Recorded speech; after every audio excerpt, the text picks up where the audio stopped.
Hello, this is Zach McCoy teaching English composition, and today we're going to discuss part one of writing your final projects.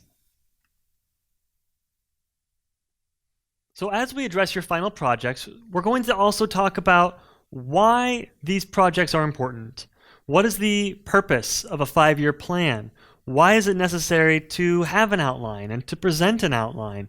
And what is the importance of working through that outline as ultimately basically thinking through your process as it contributes to your projects and the outline for the next 5 years in your ministry or other aspects of your goals throughout your ministry as they may relate to whether that's ministry goals or secular goals, job goals, all of that. All of this will play in part into the 5-year plans that you'll be constructing in your final projects. And so we're going to be discussing not only those plans, but why we have you do those plans and the importance of those plans as well. So, why is the 5-year plan important? First, we need to ask a couple of questions. Discuss some basic principles of English composition that we've been working throughout this course.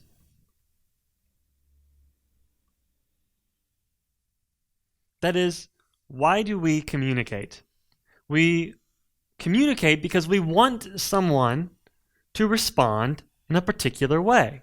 We may want to inform, to entertain, or to reason with, but ultimately what we want to do is we want someone to respond to the information, the entertainment, or the reasoning that we provide through our communication, whether that's written or spoken.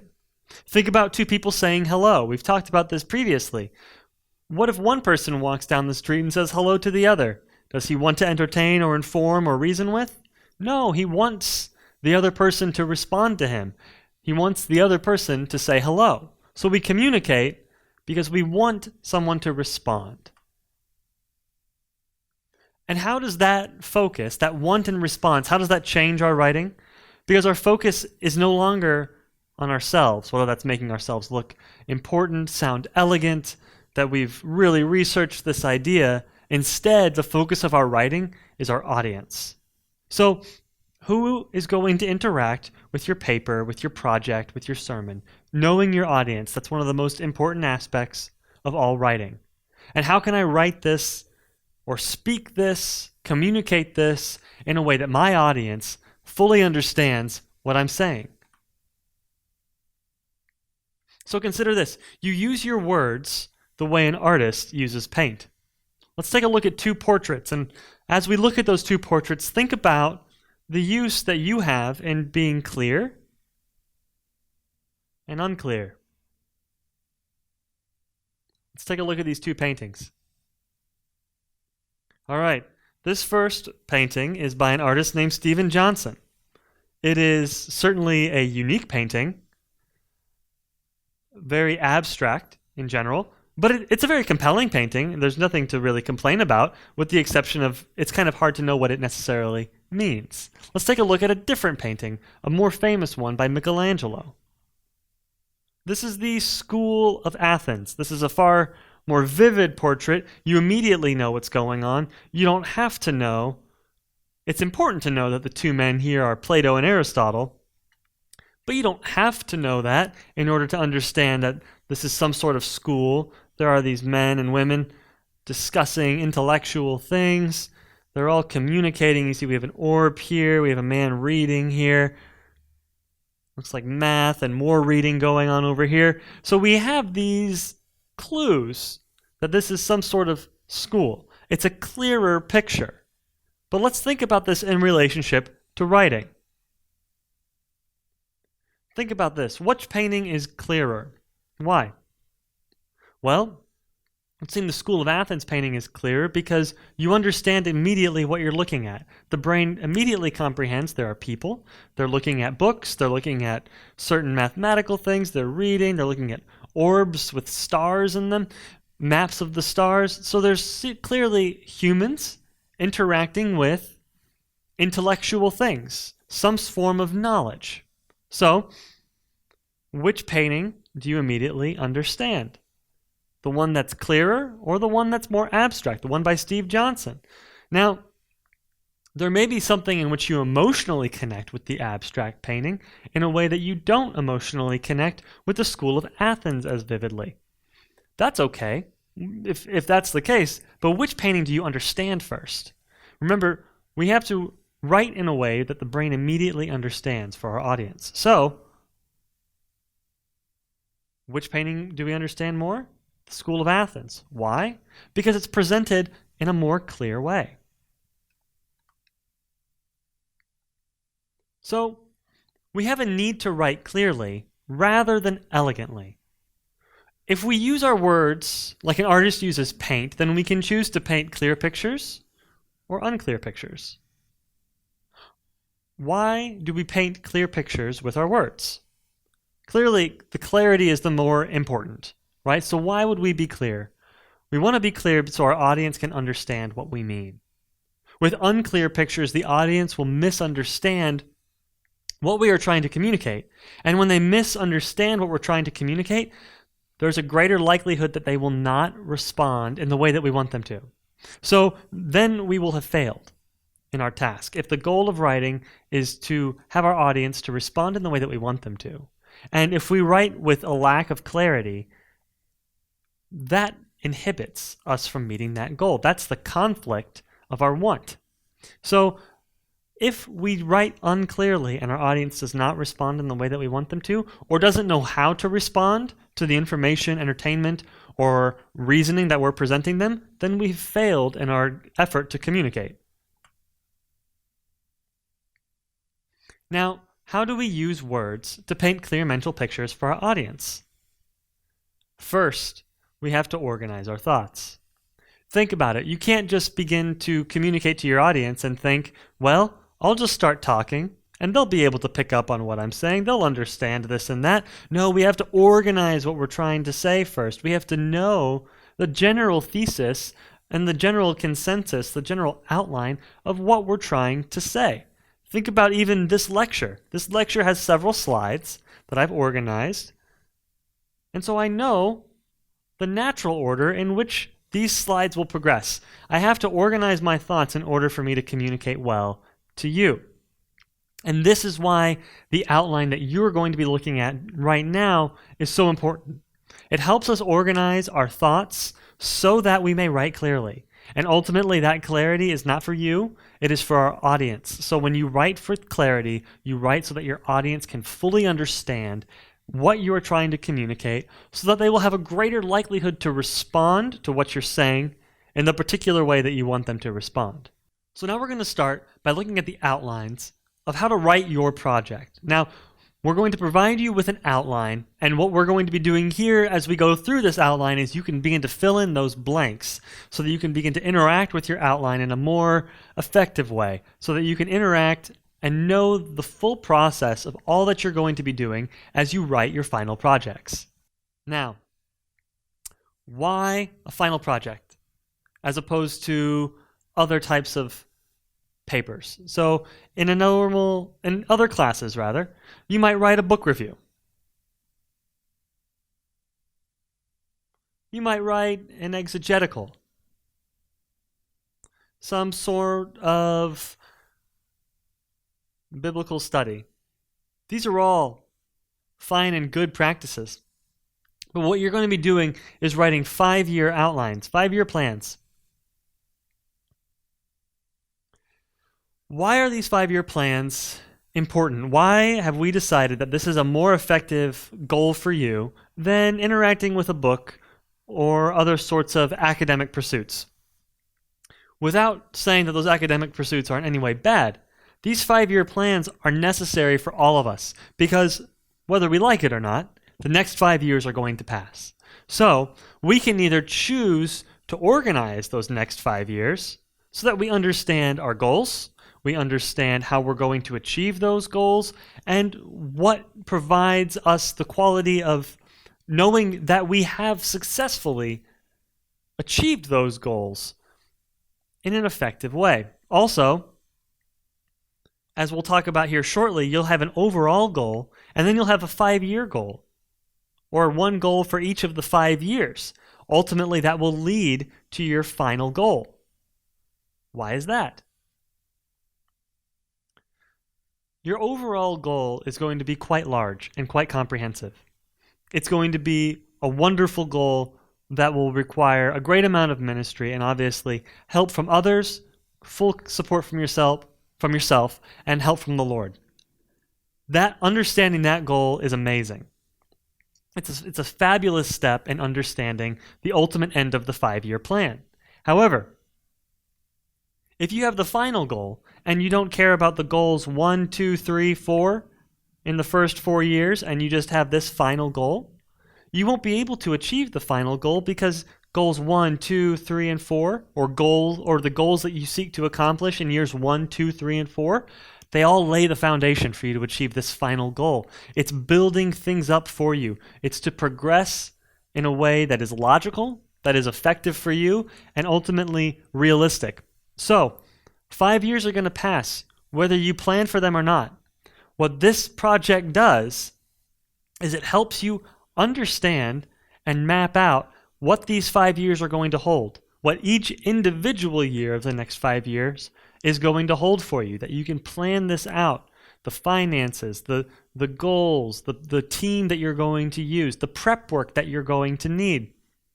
So this goal, this project rather, is to help you succeed in your ministry. And without this goal, it's very easy to become distracted. It's very easy to change your final goal or even to forget your final goal. So this is also to keep you focused and that you may achieve what you know the Lord has set you out to achieve. So now we're going to work through the outline of the 5-year strategic plan. We're going to begin with the very beginning, the project name. So, for example, evangelistic studies. You're just going to have a project name and you're going to discuss, or really even just include, the course that you are taking. What is the project relating to? Evangelistic studies. Perfect. In the overall goal, my goal for the next 5 years as it relates to evangelistic studies is X, Y, and Z. So this will be the first part of your 5-year strategic plan, the big picture, the overall goal, the goal for the next 5 years that you plan to achieve in your ministry as it relates to evangelistic strategies or whichever other course you're writing your plan for. That's what you will address in the first section of your outline of your strategic plan. That's your 5-year goal, your overall goal over the next 5 years, rather. Second, you'll be discussing the list of changes and opportunities and focuses that you will need. So, first part, list the things that you need to change. What are some aspects in your culture, society that maybe need to change? List the things that you want to improve upon. This may be social. It may be as it relates to your ministry. It may be how it relates to how you interact with those in your ministry, or how others relate to others in your ministry. List the dreams that you may have. These are the ideal goals. These are the things that you would love to achieve in a perfect world. But then also list the opportunities, because certainly dreams and goals are different. But there are times when opportunities arrive, or you may already have opportunities that may help you succeed in accomplishing certain parts of your dream. Be sure to include not only your dreams, but the opportunities that you have to take advantage of those dreams. Next, you have to list the obstacles and your risks. This is what you want to accomplish. This is kind of what gets in the way. This is going to be the difficult part. You have to be honest with yourself. What are obstacles that you will face? Are they personal obstacles? Are they societal obstacles? And then you have to ask yourself, what are the risks you're taking in seeking to accomplish your overall goal? Again, this is not to frighten or dissuade you from fulfilling your overall goal, but rather this is to map out the overall scope so that you fully understand what you intend to do, what you're getting yourself into for the next 5 years, so that you'll have clear eyes and be able to accomplish things in the way that is effective and succinct, but also year by year you'll be sure to accomplish these goals effectively. Now, right here, how will you keep your focus? A very easy thing to do is to be distracted. So, what are areas in which you can just maintain that laser focus on achieving your overall goal? And how will you avoid distractions? So here's the thing. There are things that will distract you and keep you off your focus. But it's not good enough just to recognize that there are things that will distract you. Therefore, you need to stay focused. You also need to understand how to avoid these distractions when they come. So it's not good enough to emphasize how you're going to keep your focus. You have to make sure that you understand how you can avoid these distractions as well. Next, you need to understand who your ministry team is going to be. Outline this and present this in your strategic plan. Address the people who are going to hold you accountable, not only in your ministry, but in each year's goal, and will also hold you accountable to your overall goal, right? So you need to make sure that you have a team who's willing to not let you stray from your goal, to help you stay focused, to help you avoid those distractions, to help you as you list your dreams and opportunities and to achieve those dreams and opportunities, and also how to just do the step-by-step, the day-to-day in the ministry. You need to know who you're going to train to help guide you along, to help walk alongside you as you seek to achieve your overall goal. Who's going to be praying for you as you pursue this overall ministry goal? And then, who are you going to pray for? And then who is going to be praying for you? These are both pivotal aspects. You have to know who you'll be praying for. It might be other people in your team. It might be the people who you are seeking to reach in your evangelistic strategies. It might be family members. All of these things. Ultimately, it is understanding that this overall project requires more than just yourself. That this overall project over 5 years is going to require a big team. But you have to know not only the team, right? You have to know this. But you have to know how you're going to lead your team. It's not good enough just to have a team. Having a team is a wonderful thing, and it takes a lot of work to develop a team. But if you have a team and no project, a team and no succinct outline, a team and no 1-year plan, no 2-year plan, no 3-year plan, or 4 or 5, you just have an overall goal, you won't achieve your overall goal because you don't have any of these. But when you have a team and you have all your goals and then your overall goal, then you'll be able to take the next step in ensuring that you can accomplish this overall goal. Now, for preparation, where will you place a 5 years board? We're going to show you a picture of a 5 years board here shortly. However, all this is just an outline for you. You can write this in your Bible. You can buy a whiteboard.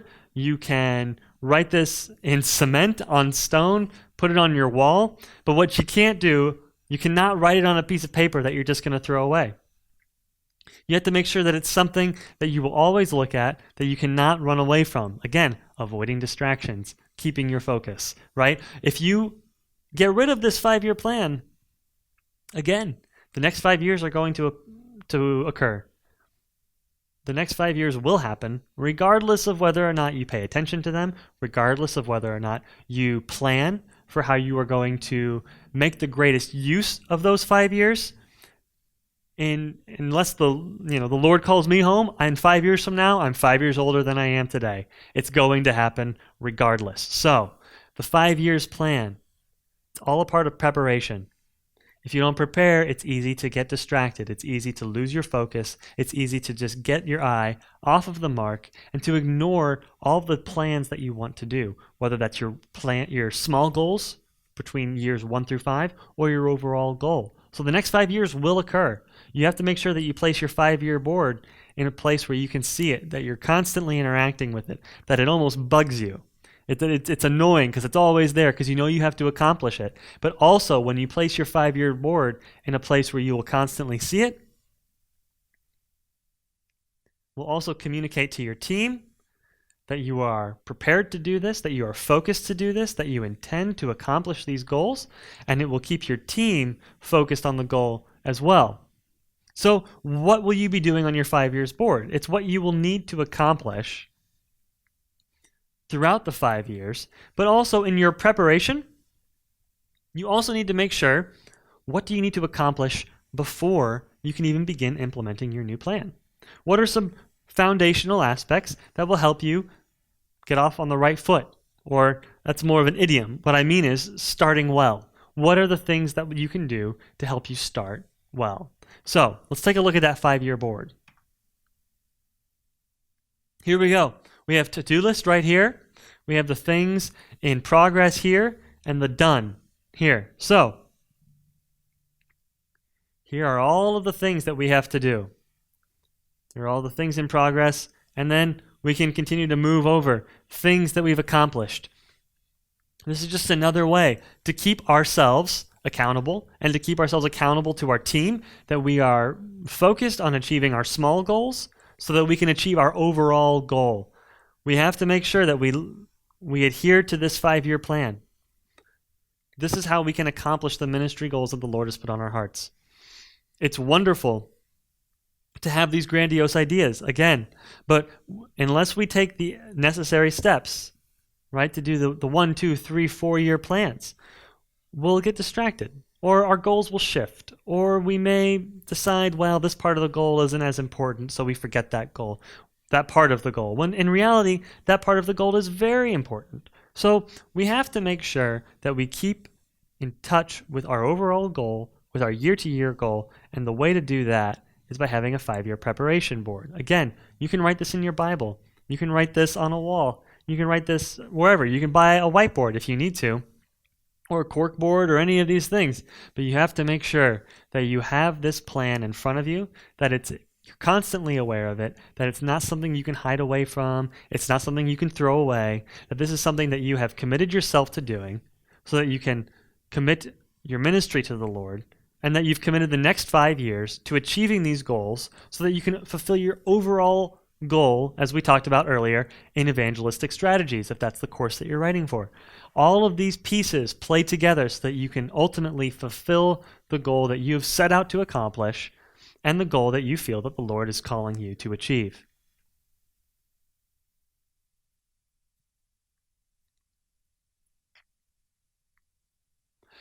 Now, all of these things are good, and we've already begun to talk about communication and communicating with your team.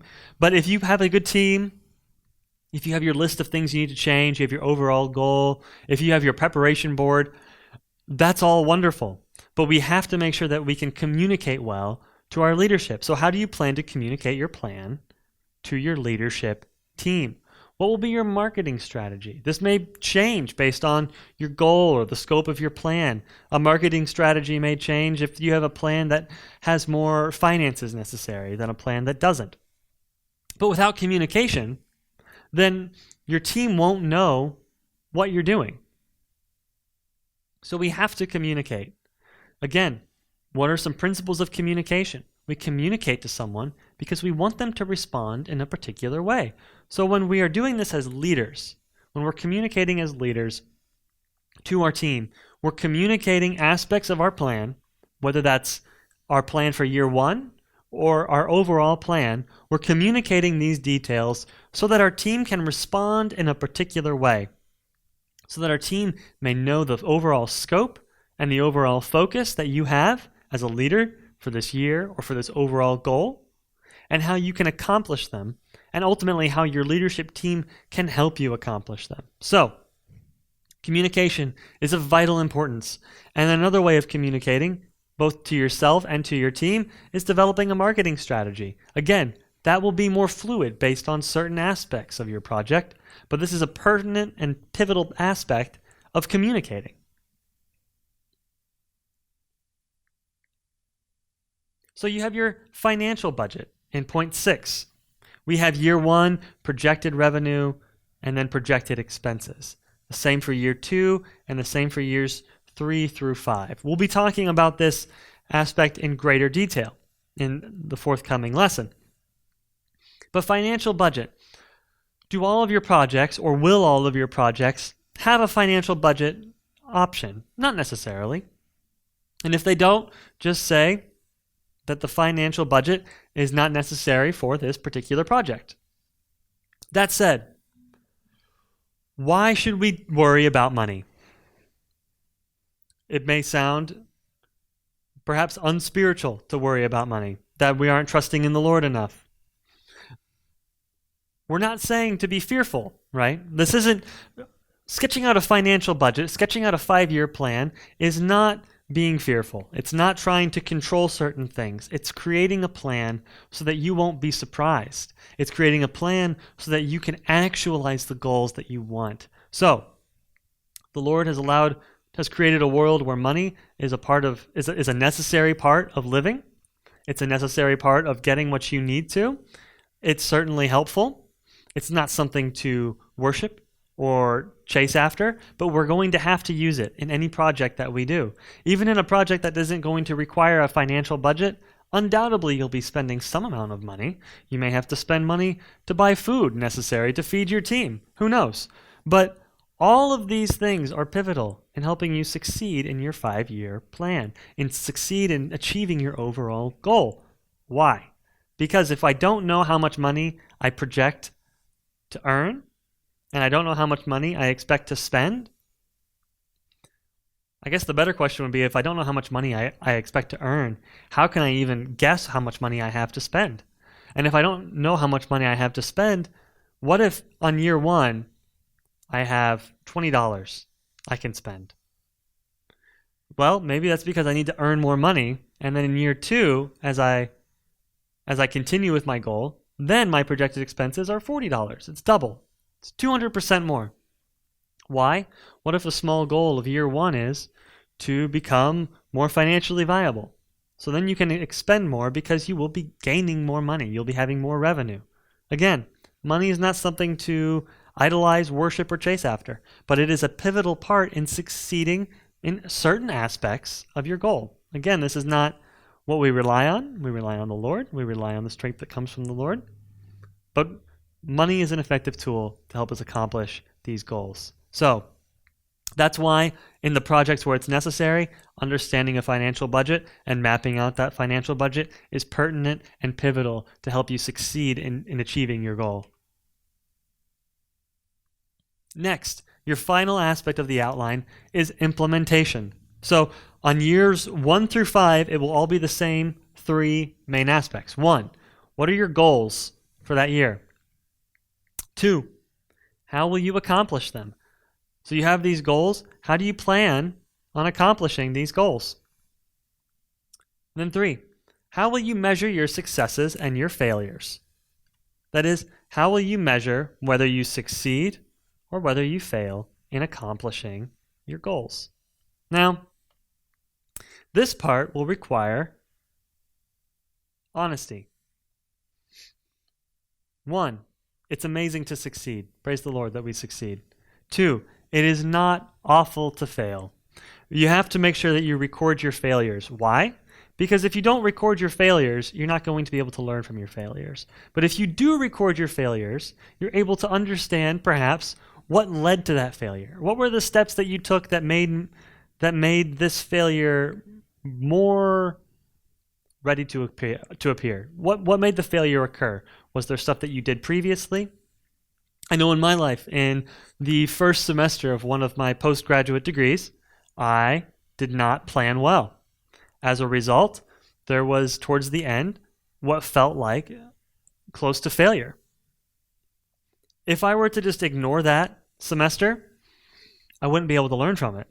But by embracing that failure, I'm able to learn from the mistakes that I made. I didn't plan well enough. I spent time unwisely here when I should have spent it wisely here. I didn't use my time well. I wasn't a good steward of my time. Just like with understanding your financial budget, you have to be a good steward with your money. With this, you have to be a good steward of your time. But again, a failure to achieve your goal doesn't make you a failure, it makes you human. So we have to understand how these failures occur, how you can overcome them. Undoubtedly, particularly in the first couple of years, you're going to face several failures, as well as many successes. So this isn't all negative.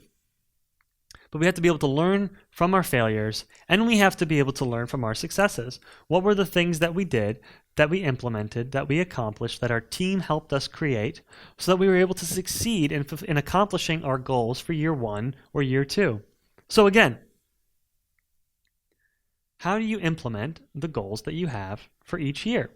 And as you will progress, the goal for year 1, year 2, year 3, year 4, and then the goal for year 5 will most closely resemble your overall goal, because that will be when you've accomplished your overall goal fully after the 5th year. So ultimately, this is mapping out all of these things in some ways so that you create a realistic goal that is attainable, but also it's very exciting to see, okay, I can accomplish this here in year 1. I can accomplish this here in year 2, in year 3, in year 4.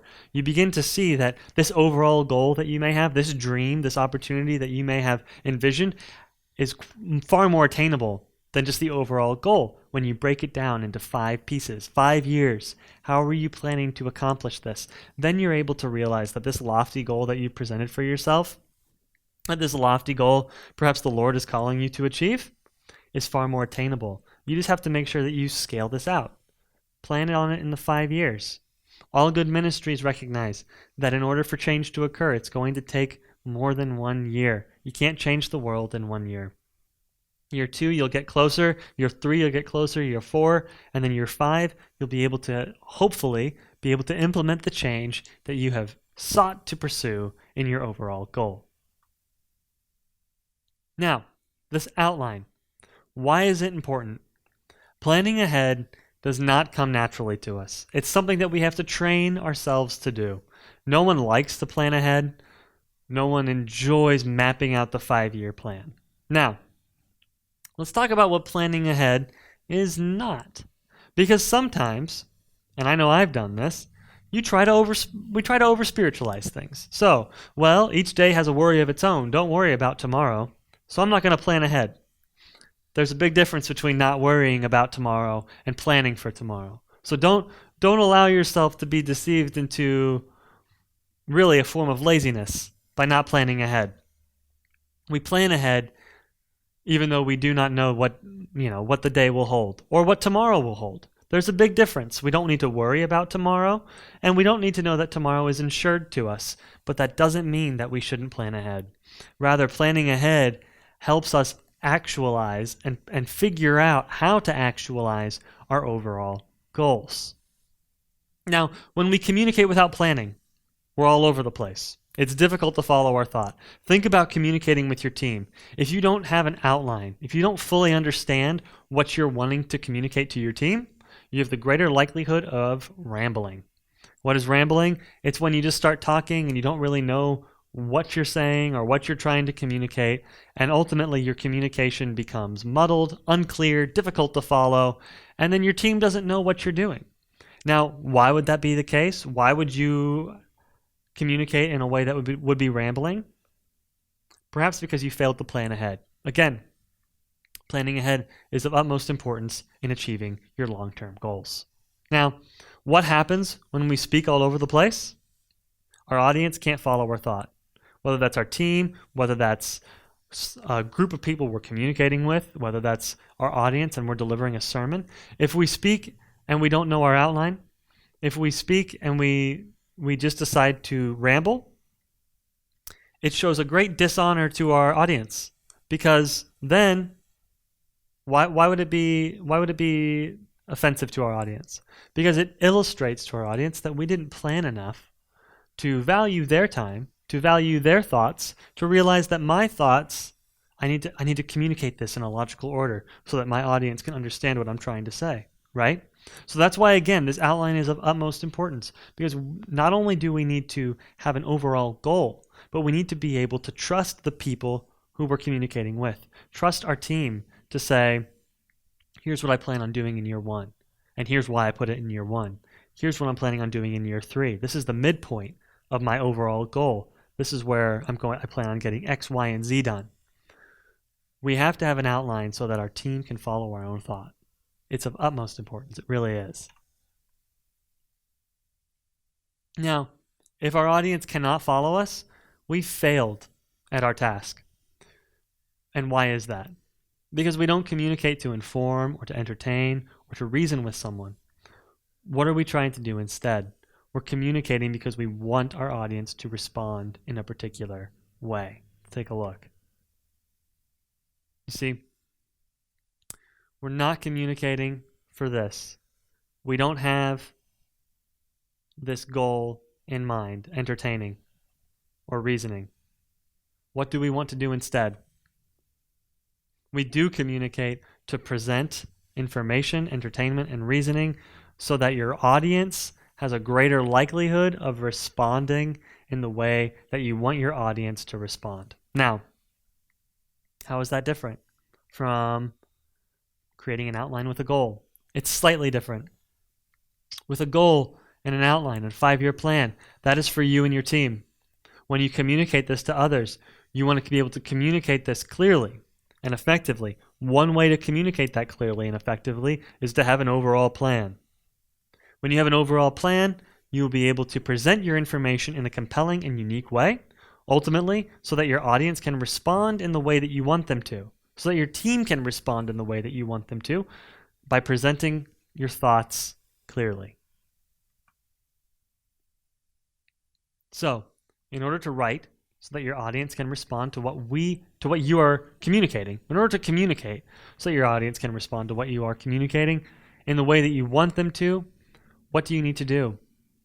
You need to outline, you need to organize your thoughts, you need to make sure that there's a clear plan that you're going to follow. So that's the purpose of this outline, to communicate, to write with clarity and order, so that we can make sure that our thoughts are organized, that our plans are organized, and that ultimately we can establish goals that are attainable while also pushing us. Our overall goal will be a challenge, but that's why we have goals for years 1, 2, 3, 4, and 5. We're not going to go just for our overall goal. We're going to recognize that there are steps that we need to take along the way to be good stewards of our time, to be good stewards of our money, good stewards of our leadership and our team, so that we can ultimately achieve our overall goal. So, we have a basic understanding of communication. There's a want and a response. There's clarity. There's lack of clarity. So, want and response, that is, whenever I communicate to you, I want you to respond in a particular way. I can write with clarity and communicate with clarity, or a lack of clarity. Now, how does that relate to being understood? I can write with clarity, that is, present my thoughts in an organized way, go step by step, have an outline, have a plan, or I can write with a lack of clarity. And my thoughts can be all over the place, and I can speak all over the place, and I'll have a greater likelihood of being misunderstood. My team won't understand me, those who I'm ministering to won't understand me, and then ultimately they won't respond in the way I want them to. Why? Because they don't understand what I'm saying. And why don't they understand what I'm saying? Because I'm being unclear. And that's why this outline is so important. Outlining assists with being understood. It ensures that, or at least bolsters, that how we want our audience to respond is clear. We have to make sure that the response that we are wanting our audience to have towards what we're presenting to them is clear. So we have to make sure that our thoughts are clear, that our thoughts are organized, and that way will help us with communicating with our audience. Again, another way in which outlining is effective. So, now let's go step by step through the outline. We're going to go through a little bit in this unit and then more thoroughly throughout the rest of the aspects of your final projects, of your 5-year strategic plans in the following lesson. So, let's begin now. So, the first aspect of your project is the project name. When you write your project for a particular course, you will by nature limit your scope. Let's take a look at an example of that to fully understand what that phrase means. So, in a project on evangelistic strategies, what will you address?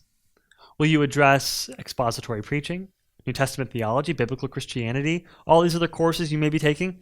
Absolutely, you can address them. But you will be addressing them through a particular framework. So you'll be limiting your scope. If your paper is on evangelistic strategies, that will be the framework, that will be the lens by which you view expository preaching, New Testament theology, and biblical Christianity.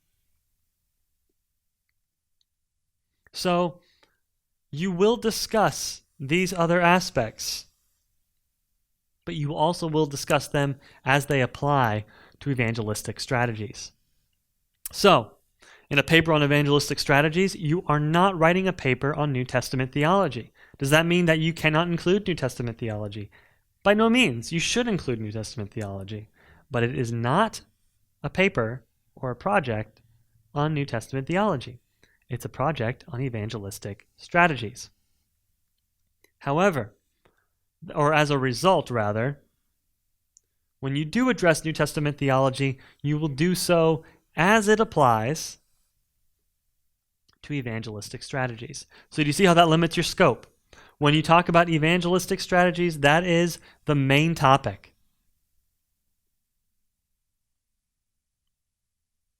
If you address other instances, other aspects, expository preaching, etc., you can address them, but you will do so as it applies to evangelistic studies, as it applies to your main topic. Now, the second aspect of your project is addressing your overall goal. We've already addressed this quite frequently throughout, but how do you address your goal? There are two possible ways to do this, and we're going to talk about that now. Now, you may just begin with your prompt. My goal for the next 5 years is to X, Y, and Z. That's a perfectly fine way, and quite frankly, a very effective way to begin your overall goal. However, there's another way to do this that you may want to do. You may want to introduce the obstacles that get in the way of you achieving your goal first. Now again, you will go into a greater detail on this particular aspect in part 2, but if you want to just introduce certain problems that you will face and allow those problems to help introduce why your goal for the next 5 years is what it is, that is, if you want to talk about certain preliminary things that help you understand why your goal is this particular goal, that's called motivating your problem. Let's take a look at this in more detail. How do we motivate our problem? Think before we address the goal, you may want to know why this goal matters. So, what are some obstacles, social, religious, economic, that get in the way of you achieving your goal? So it could just be that you want to provide a framework that in my culture, in my society, in the country that I'm serving in, X, Y, and Z occurs. As a result, my goal for the next 5 years is X, Y, and Z. That's all that we're talking about when we motivate the problem. Again, it's just a second way to do it. You can also just begin with, my goal for the next 5 years is. So, like I said, you will develop the obstacles, problems, challenges in part 2 of your project.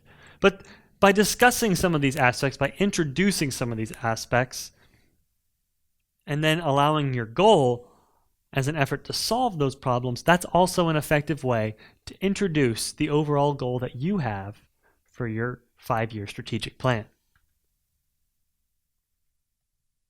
So, you can set up your goal by establishing that conflict between what you want to accomplish and what gets in the way of you accomplishing that. Then you can address your overall goal as that which can solve these preliminary problems, or these cultural problems, societal problems, etc. And then you would write, therefore, my goal for the next 5 years will be to X, Y, and Z. Does that make sense? So you can either go and start my goal for the next 5 years and announce your goal, or you can set up your problem, you can motivate your problem, and then lead further and further to, again, this same sentence, my goal for the next 5 years, ... Good. So, let's summarize what we've been discussing. Why do we communicate? Because we want our audience to respond in a particular way. How does outlining help us achieve our goal? And what is our goal? To communicate clearly. How does outlining help with that? Because it organizes our thoughts. And when we can organize our thoughts, then we can communicate our thoughts in an organized and orderly manner. When we do that, we are assisting our audience in understanding what we want them to respond to. And when we do that, then our audience has the greater likelihood to respond in the way that we want them to. So, outlining helps us achieve our goal of communicating because it allows us to present our thoughts in an orderly manner. How else does outlining help us achieve our goal? It causes us to look at the 5-year scope. It challenges us to break that 5-year scope, the overall goal, down into 5 particular years, all leading up to accomplishing that overall goal. It allows us to see the width of our goal and all that we need to accomplish in order to achieve it. So let's think again about when we talk about particular projects. You're limiting your scope. What do we mean by that? When you write a paper on evangelistic strategies, if you want to talk about New Testament theology, you will do so, but you will do so as it applies to evangelistic strategies. And the same thing, when we address your overall goal, what are you doing there? You may either just initiate your project by saying my goal for the next 5 years is, or you can begin to tease out what you will explain more in part 2 and say, this occurs in my culture, this occurs in the society I'm living in, X, Y, and Z. As a result, therefore, my goal for the next 5 years. It's motivating your problem. You can address your goal in either way. So, hopefully this has been a helpful introduction into writing your project. We've looked at the outline, and we've looked at both the project title and how that limits your scope, and the overall goal that you have and what that means in formulating your overall goal. Next, what we're going to do is walk through aspects 2 through 7 and really bore into them, understand them thoroughly, and how you can relate to them in a way that you can write out these next 5 aspects clearly. So we'll see you next time for part 2 of writing your project.